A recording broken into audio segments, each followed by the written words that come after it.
अवाच्यवादान् च बहुना वदिष्यन्ति तव अहिताः निन्दन्तं तव सामर्थ्यम ततः दुःखतरम नु किम।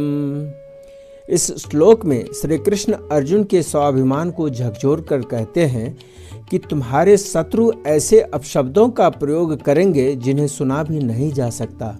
वे तुम्हारी वीरता, तुम्हारी गांडीव धनुष और तुम्हारे आज तक के पुरुषार्थ का मजाक उड़ाएंगे। वे कहेंगे कि अर्जुन केवल बड़ी बड़ी बातें करना जानता था, लेकिन जब असली परीक्षा की घड़ी आई तो वह कांपने लगा। एक योद्धा के लिए उसकी शक्ति, सामर्थ्य ही उसकी सबसे बड़ी संपत्ति होती है। अर्जुन ने इंद्र, शिव और कई गंधर्वों को परास्त किया था।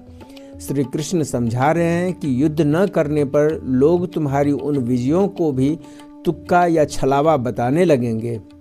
श्लोक के अंत में श्री कृष्ण एक प्रश्न पूछते हैं, ततो दुख तरंग नु किम, इससे अधिक दुखदाई और क्या होगा।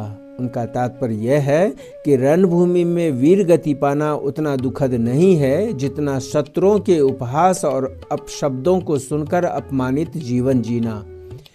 अर्जुन दया के वशीभूत होकर युद्ध छोड़ना चाहते थे, लेकिन श्री कृष्ण उन्हें याद दिला रहे हैं कि उनके शत्रुओं के मन में कोई दया नहीं है। वे अर्जुन के इस त्याग को उसकी कमजोरी समझेंगे और उसका जमकर अपमान करेंगे। श्री कृष्ण यहाँ स्पष्ट कर रहे हैं कि समाज और शत्रु हमारे कार्यों का मूल्यांकन हमारी नीयत से नहीं बल्कि हमारे प्रदर्शन से करते हैं। कर्तव्य से भागने पर मिलने वाला तिरस्कार किसी भी शारीरिक कष्ट से कहीं अधिक पीड़ादायक होता है। जय श्री कृष्ण।